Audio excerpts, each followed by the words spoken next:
મોરબી જિલ્લામાં વીજ લાઇનના વળતરના મુદ્દે ખેડૂતોનો રોષ સાતમા આસમાને પહોંચ્યો। મોરબીના 35 જેટલા ગામોમાં ખેડૂતો દ્વારા ભાજપના બહિષ્કારના બેનરો લગાવી દેવામાં આવ્યા છે અને જેતપર બાદ હવે અનેક નવા ગામો પણ આ ખેડૂત સત્યાગ્રહમાં જોડાયા છે।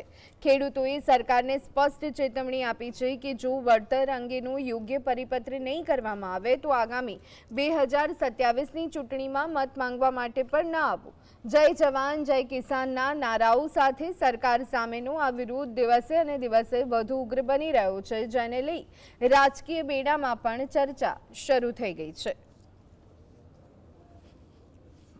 પરિપત્ર આવ્યો હતો તે ખેડૂત લક્ષી નહોતો, તે કંપની હિતેક્ષુ હતો, એટલે ખેડૂતોએ અમાન્ય ઠેરવ્યો છે અને આ આંદોલન ચાલુ જ છે। જ્યાં સુધી આ આંદોલનમાં માણસો આવતા રહેશે, જ્યાં સુધી આ ખેડૂતોને હક નહીં મળે, તેનો અધિકાર નહીં મળે, ત્યાં સુધી ખેડૂતો બધે ગુજરાતમાંથી આવતા જ રહેશે અને આ આંદોલન ચાલુ જ રહેશે।